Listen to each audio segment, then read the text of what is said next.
बिस्मिल्लाहिर्रहमानिर्रहीम, अस्सलाम वालेकुम। इंडिया ने लद्दाख वाली साइड के ऊपर अपने शहरियों को कहा है कि आप स्टॉक जमा करना शुरू कर दें। और अब जो फ्रेश ऑर्डर आया है कश्मीर के अंदर हुकूमत की जानिब से कि 2 महीने के लिए LNG तमाम के तमाम लोग स्टॉक करना शुरू कर दें, खाना स्टॉक करना शुरू कर दें। और जितने भी वहाँ पर तकरीबन बड़े स्कूल हैं, की पोस्टों पर है, उनको खाली करवा लिया गया, उनकी बिल्डिंग्स को। और कहा गया है कि ये आर्मी की और सिक्योरिटी फोर्सेस के लिए मुकम्मल तौर पर अर्जेंट बेसिस पर खाली कर दी जाए। ये सब कुछ असल में किया गया है इंडिया की जानिब से, इस वजह से कि यहाँ पर वो एक तो वो फिंगर 8 से लेकर फिंगर 4 पर आ गए हैं। ये तमाम के तमाम लद्दाख एरिया के साथ कश्मीर और फिर कारगिल। आपको हकीकत टीवी थ्रू आउट बताता आ रहा था कि इंडिया ने इस वक्त सबसे ज़्यादा उनकी इंटेलिजेंस एजेंसी इस वक्त इस बात पर डिस्कस कर रही है कि स्कर्दू की जानिब से एक्टिविटी देखी गई है। मज़ीद डिस्कस करने से पहले इस वीडियो को लाइक करें, हकीकत टीवी को सब्सक्राइब करें और बेल आइकन पर ज़रूर क्लिक करें। इस वक्त मकबूजा कश्मीर के अंदर जेट्स मुकम्मल तौर पर पेट्रोलिंग कर रहे हैं। जेट्स हर जगह पर इस वक्त वादी में उड़ रहे हैं और उसके अलावा लद्दाख के ऊपर भी यही सूरत हाल है। इंडिया को असल में सबसे ज़्यादा खतरा है, जो उनकी एयरफोर्स को भी पता है।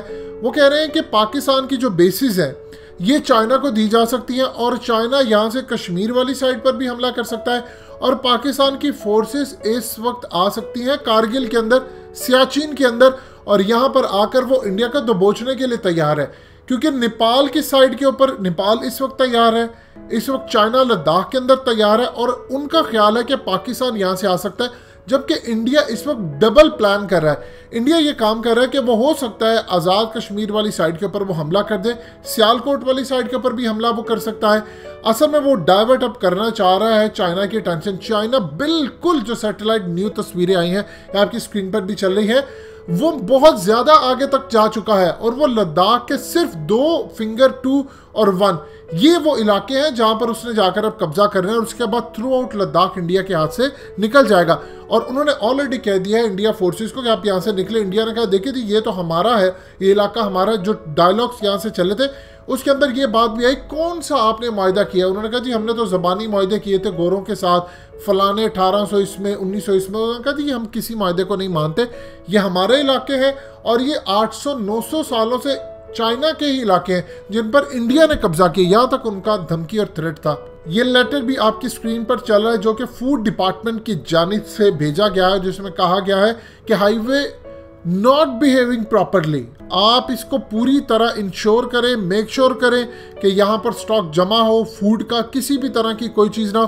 क्योंकि चाइना के साथ जो कॉन्फ्लिक्ट है वो किसी भी वक्त लड़ाई में बदलने वाला है। असल में सूरत हाल ये होती है कि सिलेंडर्स का स्टॉक जो पीक पर कहा जाता है कि आपने रखना है वो नवंबर में कहा जाता है। और आप जानते हैं वहाँ पर बर्फ़बारी पड़ती है, फिर एरियाज जो हैं वो बड़ी मुश्किल से हाईवेज क्लियर नहीं होती। लेकिन पहली दफ़ा तारीख में ऐसा हुआ है कि समर का पीक चल रहा है, यानी गर्मियों का पीक चल रहा है और उन्होंने कहा कि आपने स्टॉक जमा कर लेना है। इसके अलावा सबसे ज़्यादा जो है सूरत हाल ये पैदा हुई है कि कश्मीर के अंदर से बगावत खड़ी हो गई है। इस वक्त कश्मीर के अंदर बहुत जगह पर मुजाहरे हो रहे हैं और डिमांड की जा रही है पाकिस्तान के अलावा चाइना से कि आप यहाँ पर फौजें लेकर आए और हमें आकर आज़ाद करवाएं। ये आज से पहले कभी भी नहीं हुआ इंडिया की तारीख में। जब इन्होंने बालाकोट ड्रामा करना था तो इन्होंने एग्जैक्टली उस वक्त भी ऐसी ही एक सूरत हाल पैदा की थी कि कश्मीर के अंदर बिल्डिंग्स खाली करवाना शुरू कर दी। उन्होंने कहा था कि हमारी फोर्सेस यहाँ पर होंगी और उसके अलावा इन्होंने वहाँ पर कहा था अपनी आवाम को कि आपने फूड स्टोर करना शुरू कर देना कि हो सकता है कॉन्फ्लिक्ट बढ़ जाए और ये 2-3 महीने तक जारी रहे। देखिए इस वक्त सूरत हाल क्या चल रही है? सूरत हाल ये चल रही है कि पाकिस्तान का जो बी प्लान है, जो पाकिस्तान ने डेफिनेटली बात है इंडिया पर चढ़ाई करनी ही करनी है।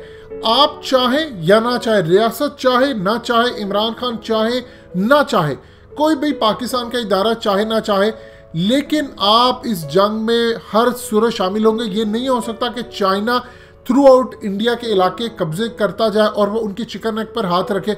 देखिए क्या इंडिया इस वक्त देखता रहेगा कि उसकी तकरीबन 7 से 8 रियासतें अलग हो जाएं, 4.5 करोड़ लोग अलग हो जाएं और इंडिया कुछ भी ना करे? वो डेफिनेटली बात है कुछ करेगा। आकाश मिसाइल सिस्टम वो लद्दाख में लगा चुका है। इस वक्त चिनोक और उसके जितने दूसरे तीसरे हेलीकॉप्टर जेट्स हैं, कोई 30 हो या कुछ भी हो, उसके पास जितने भी हैं वो इस वक्त कश्मीर में और इसके अलावा लद्दाख वाली साइड पर पूरी पेट्रोलिंग कर रहे हैं। डिफेंस मिनिस्टर की उनके आर्मी चीफ के साथ मुलाकात होती है और उसमें वो अलर्ट जारी कर देते हैं कि देखिए यहाँ पर लड़ाई होने जा रही है।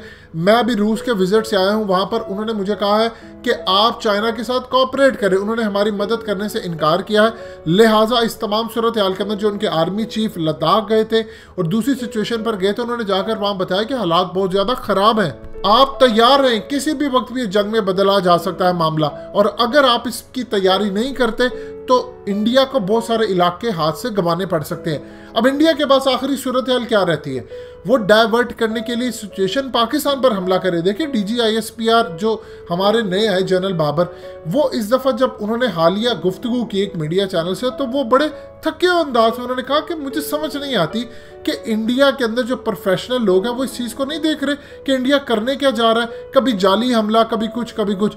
लिहाजा इस तमाम सूरत हाल में पाकिस्तानी कौम को भी तैयार रहना चाहिए कि किसी भी वक्त माहौल बदल सकता है, क्योंकि साउथ चाइना सी के अंदर भी हालात ख़राब है, यहाँ पर भी हालात ख़राब है। लेकिन अगर ये वही मार्का होने जा रहा है जो कि नबी पाक सल्लल्लाहु अलैहि वसल्लम ने जिसके बारे में बताया, हदीस है ग़ज़वा हिंद की नेमतुल्लाह शाह वली, तो आप फिर उसकी एक पेशन गोई पर पुख्ता ईमान रख लें। वो पेशन गोई नहीं होती, बेसिकली आप ये समझ रहे, वो प्रेडिक्शन अल्लाह की तरफ से पैगाम होता है जो कि आपने दुनिया के आगे देना है कि काफिर कौम को ऐसी शिकस्त होगी जो उसके वहम गुमान में भी ना होगी। और इसके अलावा सबसे ज़्यादा अहम तरीन बात यह है कि कश्मीर की आज़ादी की भी पेशन गोई की थी। इंशाअल्लाह अल्लाह के हुक्म से आज़ाद होगा। दोस्तों, हकीकत टीवी को सब्सक्राइब करना मत भूलिए, वीडियो को लाइक करें, शेयर करें और कमेंट सेक्शन में अपनी राय का इजहार ज़रूर करें।